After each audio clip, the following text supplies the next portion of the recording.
I mean, she literally says, trash takes itself out every single time. Iconic. Pause for the quote of the year.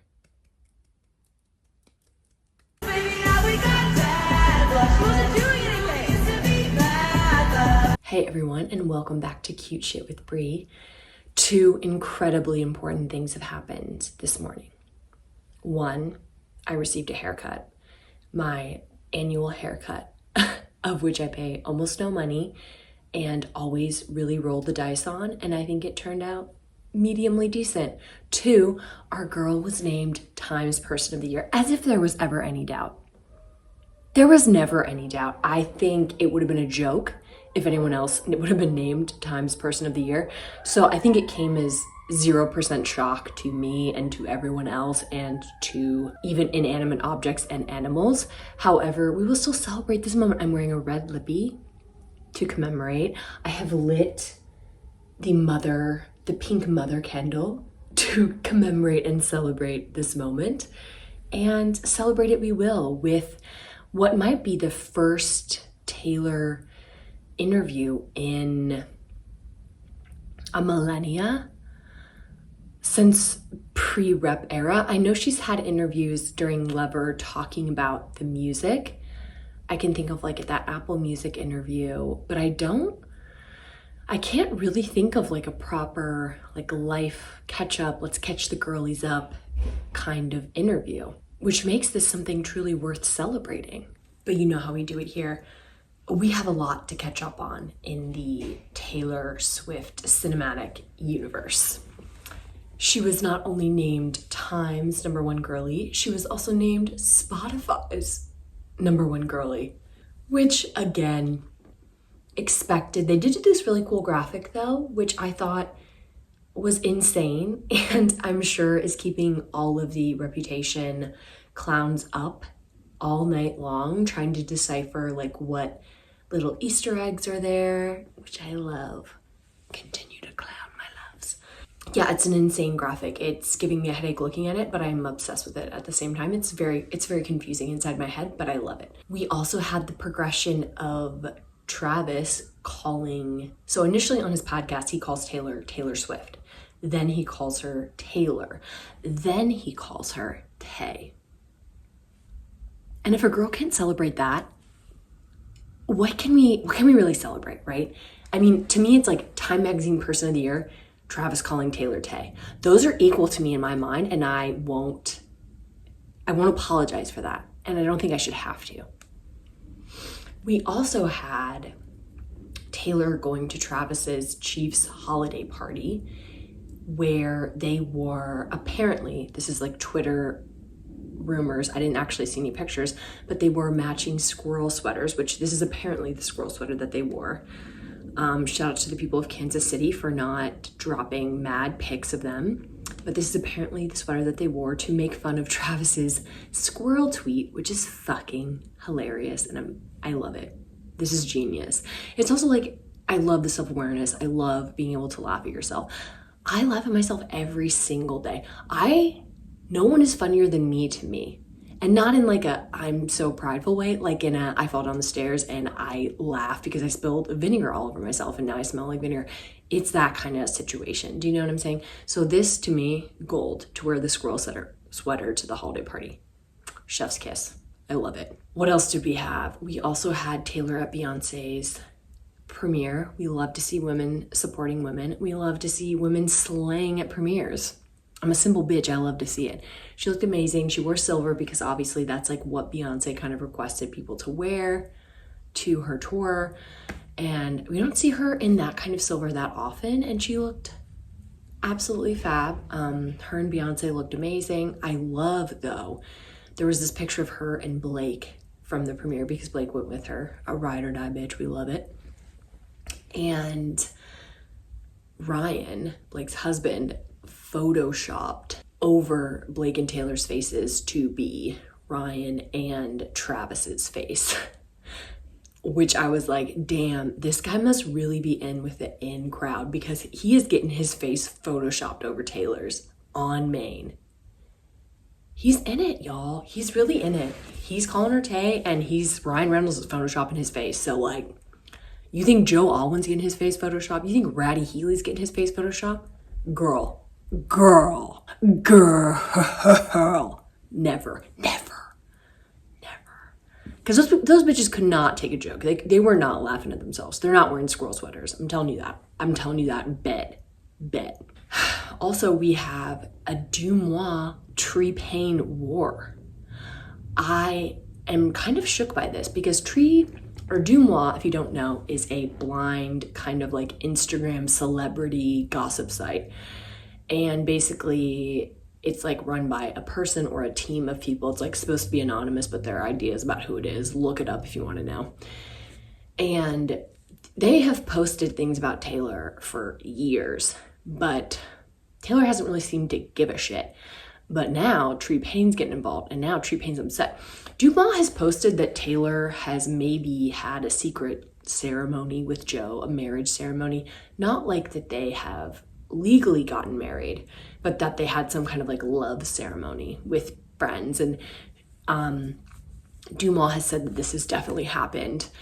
And she's posted this even up to a year ago, I think. But Tree-Paine is now getting involved and saying that shit didn't happen. Stop causing pain and trauma. There's a whole lot. I can make a whole video about that. I won't though, because I don't feel like it. But there are other people who have, if you want to get down and dirty. Basically, there's a Dumois Tree-Paine war, and I think we all know who's going to win that war. And it ain't Dumois. So check yourself, Dumois. In other news, the Chiefs lost their game against the Packers. I was devastated because Taylor was looking cute as hell in her red coat, which I'm pretty sure she borrowed from Brittany Mahomes. So the internet be telling me. She had on a cute like black Elmo, paying homage to Elmo ensemble, which I love around the holidays. And she was just looking so cute, and it's a bummer that they lost. It was a very good game though. Don't give a shit about football, never have, never will, but it had my attention. It had my heart rate high. Additionally, the most important point potentially is that You're Losing Me came out on streaming.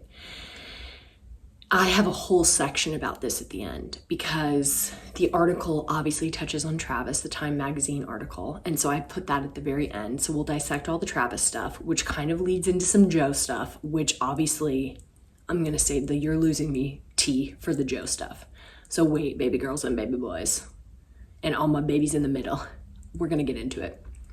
So about the article, it's an interview, right? And the interviewer says that like, at one point, they're drinking coffee and the coffee's gone cold because that's how long they've been talking. But a bitch wouldn't know it from how little real information there is in the article. It's like most of it is just exposition about Taylor's tour and facts about Taylor and shit that any Swiftie has known for years or that Wikipedia would tell you. It's just basic grade 1 level Taylor Swift knowledge. So it's a little disappointing, but then again, it's like, this is Time magazine. This is for a very wide audience. But it's like, most people have like a grade 4 knowledge of Taylor Swift at this point. So it's like, why are we starting at grade 1? Why are we starting at shit that everybody knows? You know, we want the good stuff. And there is some good stuff, but it's just like, for how long they seemed to chat, you thought, I wanted a bit more.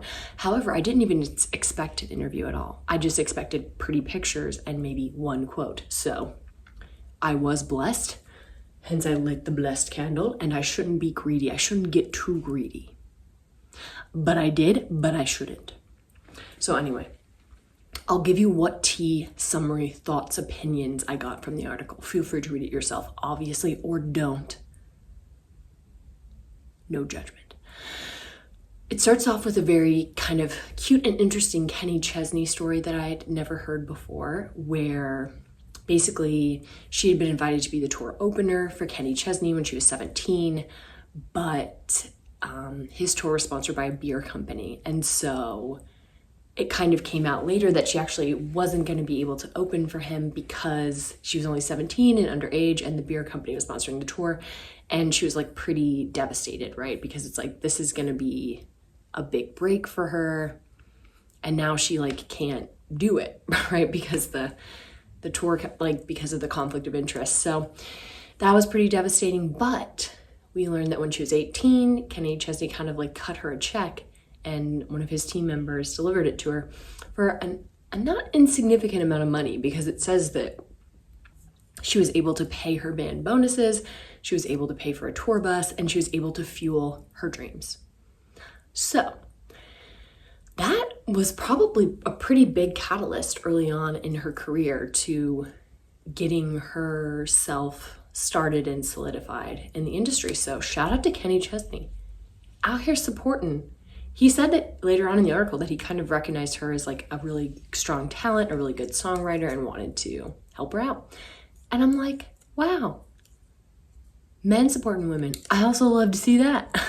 And then the article doesn't really flow as, coherently as I always wanted, but I grouped things into certain categories. And a big theme of the article was like the Taylor effect, which again, kind of like grade 2 Swiftie shit. But to reiterate, like, how big she really is and why she is Time's Person of the Year is like how her tour legit changed like the GDP of this country, how it changed economies of entire states and cities, how leaders of countries were kind of like begging her to come to their country because they were like, this could change the whole game for us, right? People flying in from all over the place. How she was able to broker that deal directly with AMC, how she has over 10 college classes now devoted to her and to her career and to the moves she made throughout her career, how she basically wears something and it sells out almost immediately, how fans who couldn't get tickets to the show, hundreds of them will just line up outside the stadium and have their own kind of like tailor-gating where they're just basically have a concert outside the concert, which kind of surpasses this idea of like Beatlemania even back in the day. How there was like legit congressional hearings over Ticketmaster, and how Ticketmaster kind of like handled the shit show that was people trying to get Taylor Swift tickets. How she starts dating this guy from the NFL and his followers spike and the Chiefs following spikes and their merch spikes, and how this game that she attended was like almost as watched as the Super Bowl. It's like a bitch has power. It's like when we all know these things individually, but it's like when you list them back to back to back, it's like a bitch has power. She's making money moves. And it's intimidating. You hear all this stuff and you're kind of like, wow, that would be very difficult to stay grounded and stay sane and have like a realistic view of yourself when like this is the shit. Like countries are calling you. Like world leaders are calling you and asking you to perform at their venues. And she was also just named like one of the 4th most influential women in the entire world. I'm pretty sure she's the only like musician entertainer who's ever been on the list in the top 5. Girl, I think it's like very strong familial structures and things like that must keep a bitch like sane and like humble, I guess, when that's the kind of gravitas and power that you have. Because I'm not gonna lie, I might turn into full Godzilla. I might just be like, watch me whip, watch me blast my rocket into space just like Daddy Bezos. Just kidding, I would never, but you know what I mean. Like it's impressive what she has been able to maintain in terms of her semblance of normalcy in life and kindness and all of that kind of stuff. She also talks about how like her breakthrough moment in her career is happening at 33, which is amazing, iconic. I stand harder than almost anything else in this article because I think younger women and younger humans in general, there's so much like time pressure, especially with as social media goes like this, and it's like you just feel all this time pressure to like make it big and like make your impact. And it's like if you're not a published author and you haven't done your big shit that you want to do by like 21, you're like washed up and like what's the point? Do you know what I mean? It's like there's so much time pressure to like make it, like to have your big success very early on. And it's like Granted, of course, a bitch was famous at 16, but I'm just saying it's like there is time to to like have your biggest moment like later in life. And granted, 33 is still a young bitch, but like there's still time to, and 33 in like female pop star years is like 83, some could say. So I'm just saying it's like that time pressure that lots of young people feel is kind of a fallacy. Break out whenever the fuck you want to break out. Defy the time standards, baby girls and baby boys and in-betweens. Do whatever you gotta do. Mother demands it. But yeah, she touches on how the industry basically grabs these teenagers, wrings them out for all they're worth, and then discards them. And it's like they discard them right as they're actually gathering the wisdom to be successful and be savvy and succeed in the industry. They basically throw them away. And she was saying, and I quote, "For the first time in my life at 33, I was mentally tough enough to take what comes with that, like what comes with all the success and all of this craziness around me. Like I was finally strong enough and tough enough to maintain creativity and balance in my life." Whereas when you're a teenager, it's like probably so difficult to impossible to maintain saneness in that kind of environment. You don't have enough life experience, generally speaking, to do that. And I think it's super important that someone she's basically bulletproof right now, right? I mean, everything she touches turns to gold. She's the baddest bitch in town and the richest bitch in town, and that's just a fact. So I think it's like a younger artist who's still trying to make a name for themselves can't really speak out in this way. They probably belong to a label. They're just,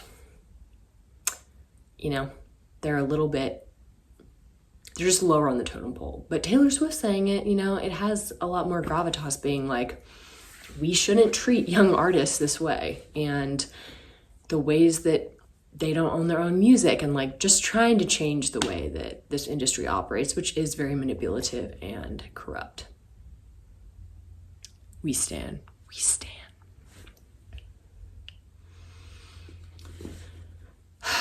I also thought it was interesting in regards to like her breakthrough moment and just like how she feels right now, just reiterating that she's like the happiest she's ever been. I think we all heard her at that tour stop when she was dating Ratty Healy. And sorry, it's just stuck in there.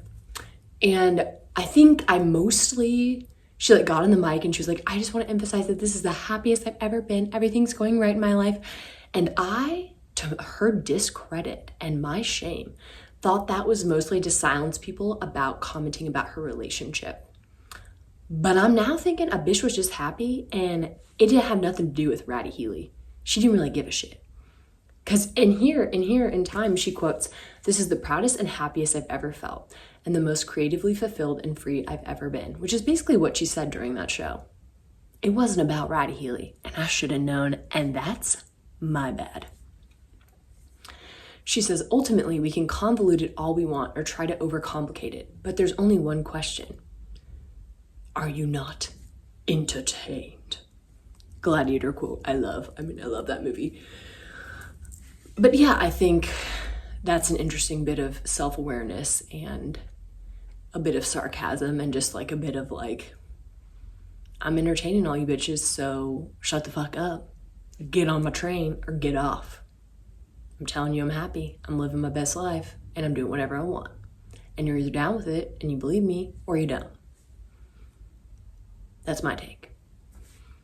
Also, she gets into the actual Eras tour itself, like the logistics of it, which I find super interesting because this is such a mondo tour that is so long and so like draining. It's such a behemoth of like a thing. And I found the logistics super interesting, how she approached it. Like an athlete, really. I was a swimmer my whole life, so I found her mentality to be very reminiscent of like a true athlete. I was like, respect, queen, respect. Because she was like, I knew this tour was harder than anything I'd done before by a long shot. So she's like, 1989, girl, who, what? Reputation, what? She's like, no, I didn't even train for those. I approached those like a frat bro. Basically drank, woke up, did a show, didn't give a fuck. This one, she's like, I was like an Olympic athlete. I was like a prize racehorse. I was training. Because it is like 180 minute, it's like 3 hours, 44 songs. And she said she started training 6 months before the show. She did like cardio, strength, endurance training, like in the gym. And she also, I thought this was really interesting, said that every day she would run on the treadmill and she would like sing the set list out loud every day. And that if it was like a fast song where she was doing like a lot of choreography, she would like run faster. And if it was a slow song where she didn't have to do much choreography, she would turn the treadmill down and just like run slow. And I was like, this is so interesting to me because I don't know if any of you ever saw this, but there's this Miley Cyrus video where I'll play it in a second, but basically she's doing something very similar for the Super Bowl. Cause she was like, had a lot of high octane stuff for her Super Bowl show, or was it her pre-show? One of those. I think she maybe did a pre-show, or I don't know. But she is like running on the treadmill, like, and singing her Ussy out. And so I'll show that because I just think it's fascinating from like a preparation artist perspective.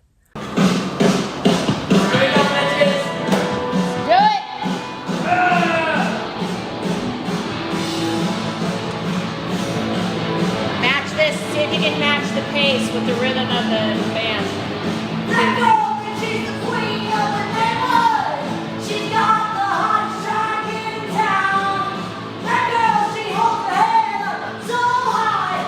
I think I wanna be your best friend, yeah. Rebel girl, rebel girl, rebel girl, you are the queen of my world. Rebel girl, I think I wanna take you home. She also said she did 3 months of dance training. And you know, our girl is not always, she has her moments for sure, but she's not always like, I would never say that dancing is like her strongest suit. Like, it's not her best skill set.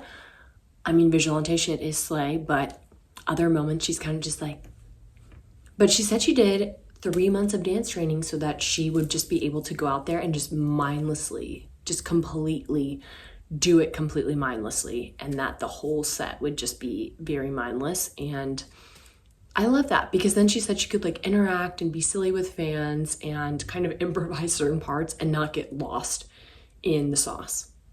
And I respect that. She also said that she stopped drinking. And she said, end quote, doing that show with a hangover, I don't want to know that world. She doesn't want to know it. Yeah, I can imagine because it's like at 33, it's not, you're not hungover and springing back. You know what I mean? You're hungover and you're face down in a puddle and you're getting run over by a bus. So probably smart on her part. And then I found this really interesting. She says like after she plays shows, she's like in bed for an entire day and she basically doesn't move at all except to get food. And she just like sits in bed and doesn't talk to anyone because her voice is so shot from singing all those shows. And so she's just like cattle, like just like absolute comatose in bed, just eating her little chicken tenders with potentially a side of ranch or whatever that funny meme was going around. And then she had this funny quote that she was like, oh, every time I take a step, my feet go crunch, crunch, crunch from dancing in the heels. Oh, poor baby. She makes it look very effortless being in the heels every night, but it's like, it's true. Those are not orthopedic shoes. Those are not Crocs. Mama is not wearing Crocs up there, so those have got to be a little bit painful on the feet. You know, they're taking a toll. And then the last part about the Eras Tour that I thought was really interesting was how she said that, quote, I know I'm going on stage whether I'm sick, injured, heartbroken, uncomfortable, or stressed.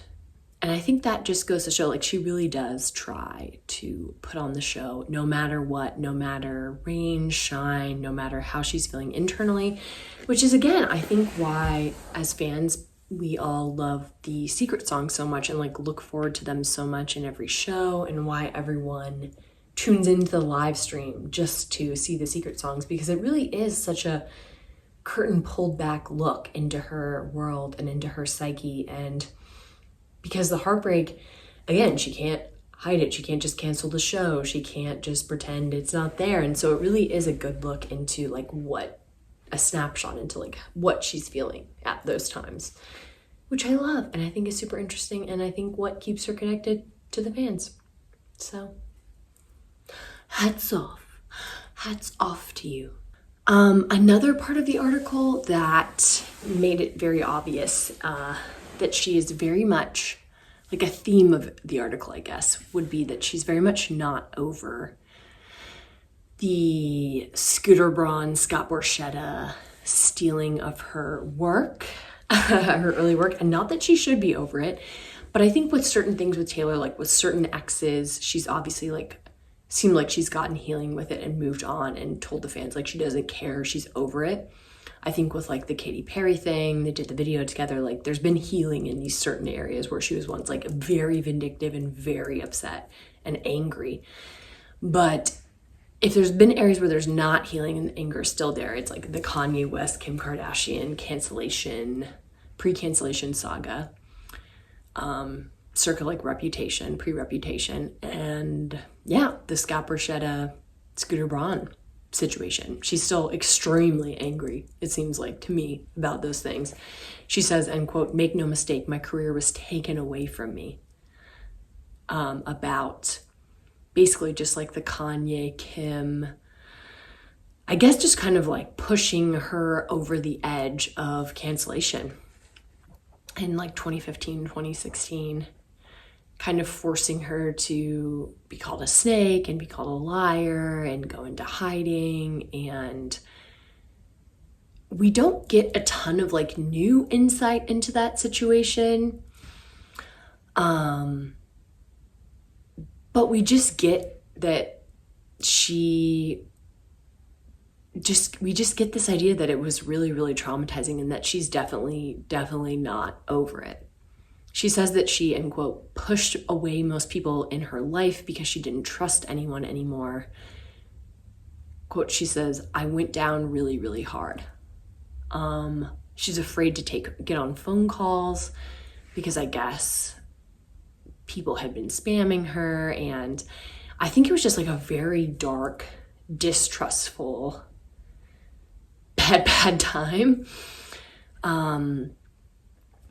And with the Scooter thing, it's like she definitely felt very betrayed by him. She felt like he wanted those masters for very nefarious reasons. And then I think it is interesting in the article that it seems like she did almost give up with her masters and just being like, well, what can I do? And I guess Kelly Clarkson had mentioned to her that she could just re-record them. But she was kind of like, no. But I guess her dad had kind of brought it up too. And I guess eventually she warmed to the idea. And now it's like, obviously, one of her most iconic slays of all time. I mean, her new recordings are worth more now than her old recordings. And I love a messy bitch who lives for drama, who lives to be vindictive. It gives me something to look forward to in the morning. It's like a telenovela come to life, right? It's like everyone's like, kumbaya, forgive, forget, but also forgive and forget, but never let it, go. And I feel like I just put out that candle with my finger. And she does it, and I appreciate that because it's like human. There's something human about it. It's like, it's not perfect, it's messy, and I like that. She's a messy queen. She also says, and I quote, "It's all in how you deal with loss. I respond to extreme pain with extreme defiance." And I would say, again, hats off, Miss Swift. But this is one of my favorite quotes of the entire article. She says, "There's one thing I've learned. My response to anything that happens, good or bad, is to keep making things, keep making art." She said this time and time again post-cancellation, that this has been like her saving grace. Again, quote, "But I've also learned there's no point in actively trying to, quote unquote, defeat your enemies. Trash takes itself out every single time." And if that is not, as I said earlier, the goddamn quote of the year. I mean, Genius. It's just like, that is just a line within a line within a line within a line within a line. Could write a book based on that sentence, maybe. I love to see it. Love to see it. And then I've made you wait very long, but before we get into the Travis and Taylor things, just some random tidbits that I loved very quickly from the article that didn't really fit into an overall theme.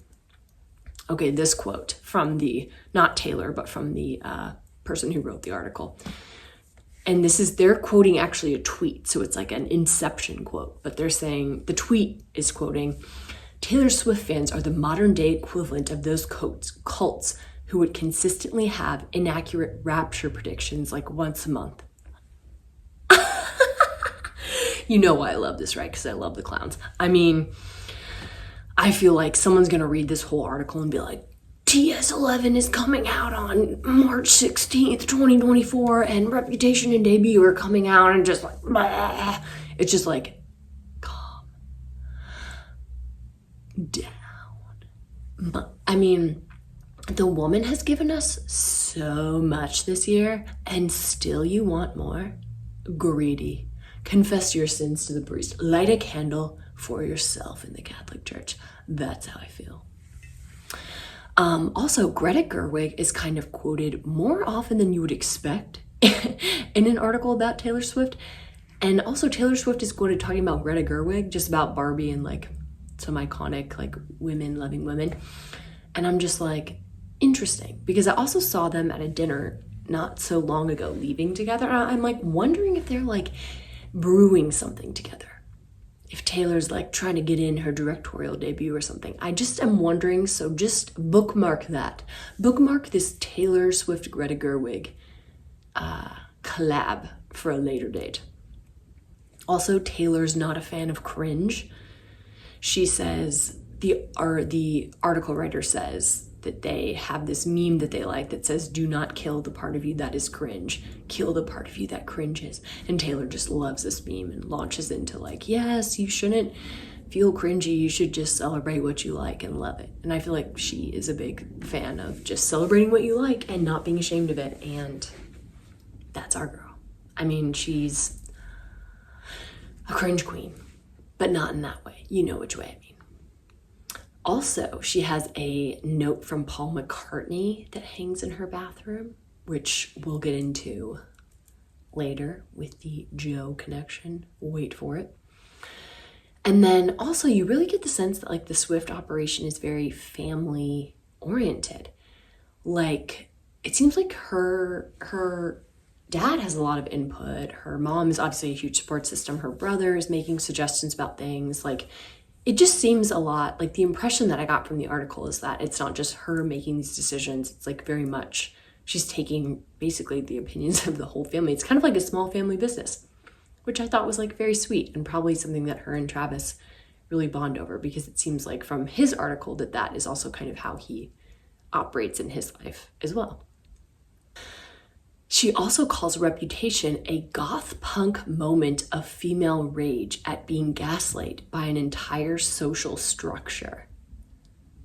I was like, okay, that might be a little extreme to call Reputation that when it has songs like Gorgeous on it.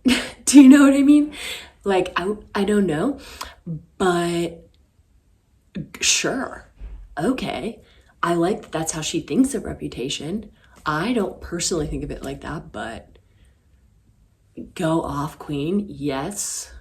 Okay. I guess I'll have that in mind when I listen to the vault tracks. A goth punk moment of female rage. All right, now into what everyone has been waiting for, I'm certain, is the Taylor and Travis kind of bit of the article, which I was honestly surprised was even in here. I figured she would kind of just like glaze right over it and that we wouldn't get much tea at all. But ladies,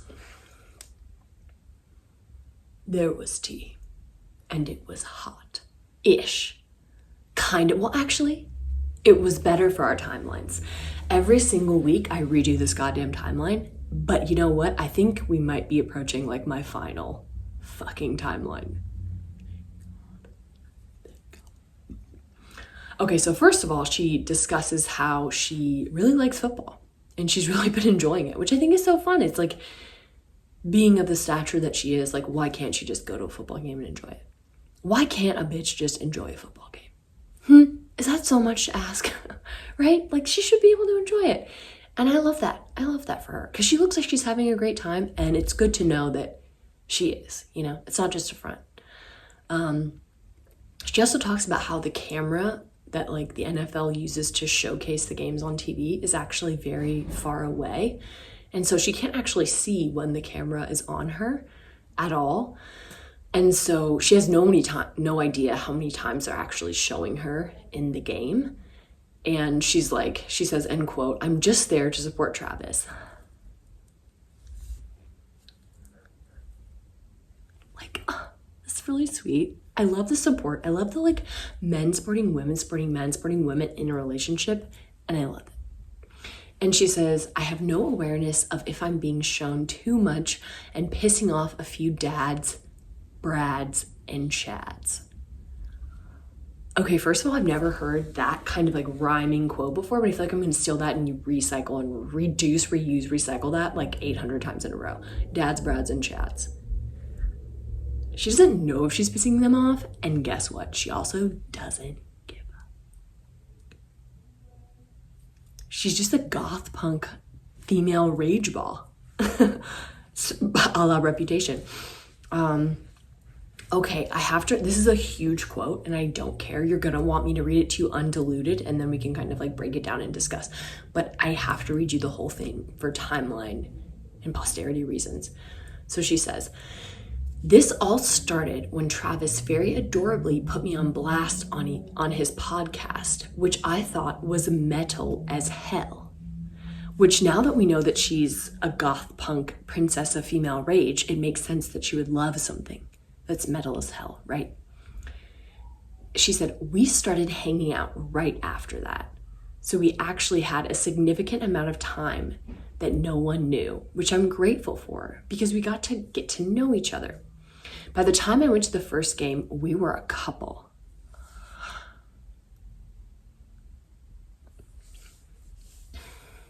I think some people think that they saw our first date at that game. We would never be psychotic enough to hard launch a first date. Okay, so let's discuss. Basically, she's acknowledging that like he went Full Metal Alchemist on his podcast and like called her out. And basically they got in touch very soon after that. Basically immediately started hanging out. And by the first game, which I believe was like September, so podcast in July, first game in September, they were already a couple. I'm like, damn bitch, a girl moves quick. That's like what? 2 months-ish, maybe? So our original timelines weren't that far off. I think it was like August, but now we know it's like July, right after the podcast. And they've just been happy little clams ever since. So what is it now? December. So July to August, September, October, November, December. Basically 5-month little queens. That's sweet. I love that for them.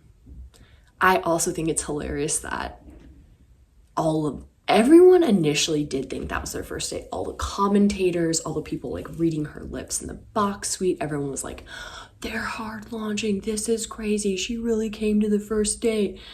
It's just like, we knew though.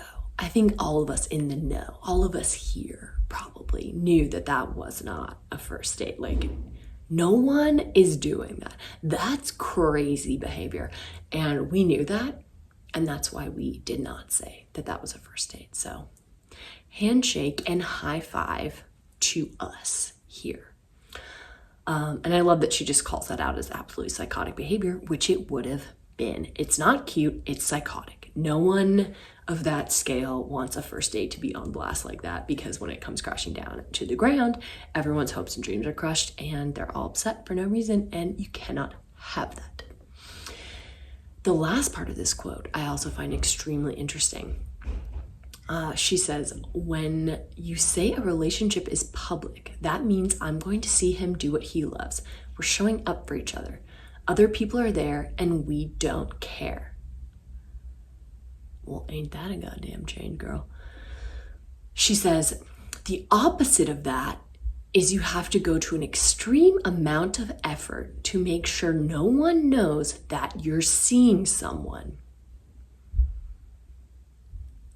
And we're just proud of each other. I mean,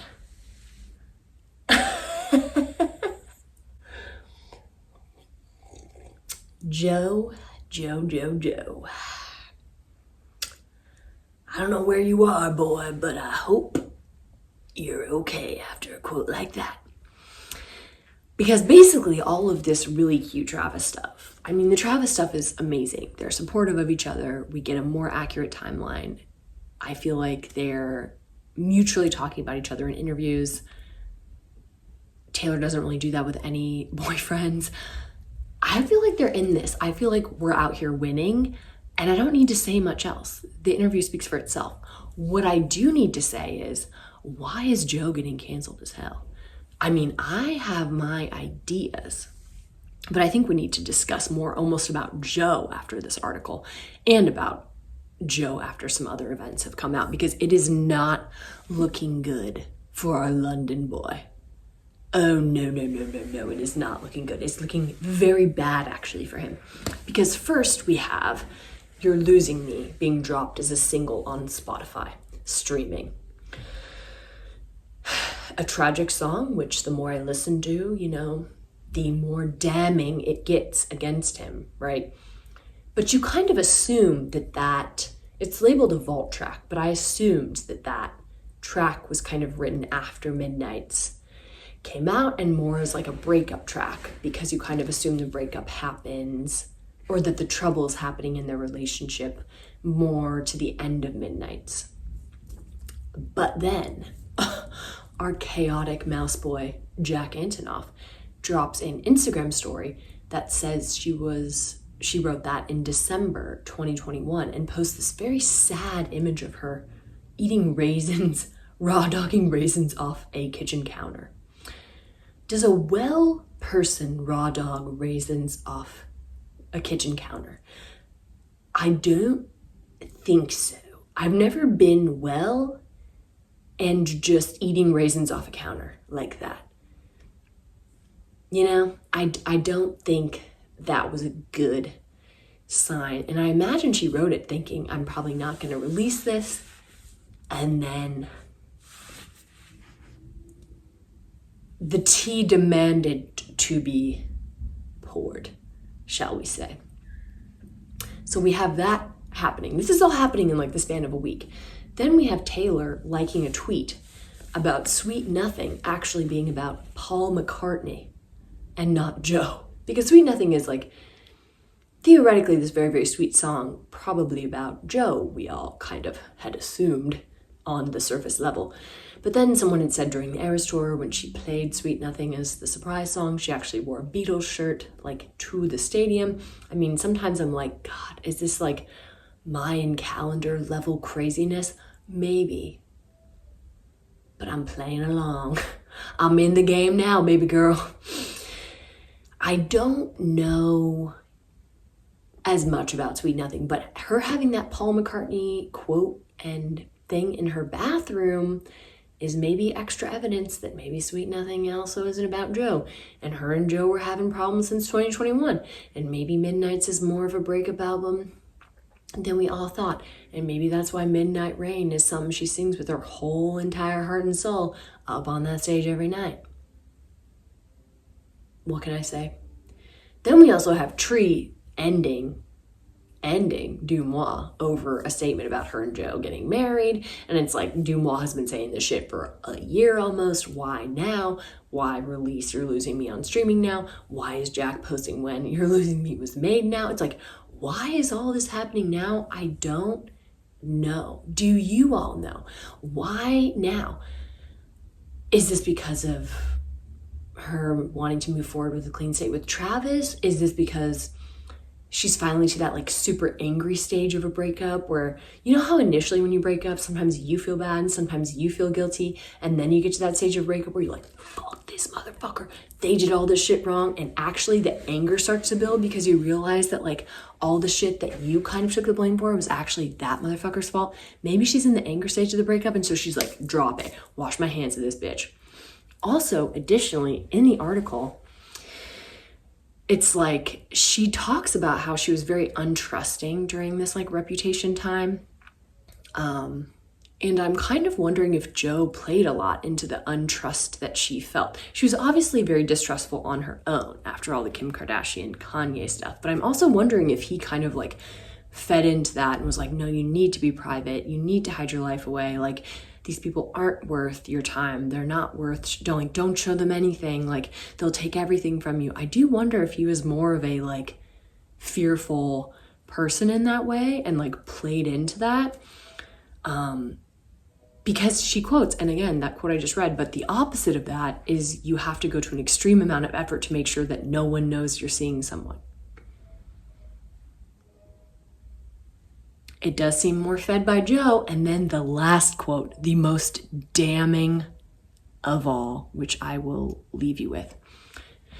She says, life is short. Have adventures. Me locking myself away in my house for a lot of years, I'll never get that time back. I'm more trusting now than I was 6 years ago. What more is there to say than that? Joe, you have officially been canceled. London Boy is now, the tea's been poured, the tea's been served. London Boy can now drink it with the Queen because he's officially been put 6 feet under. I'll see you all next week.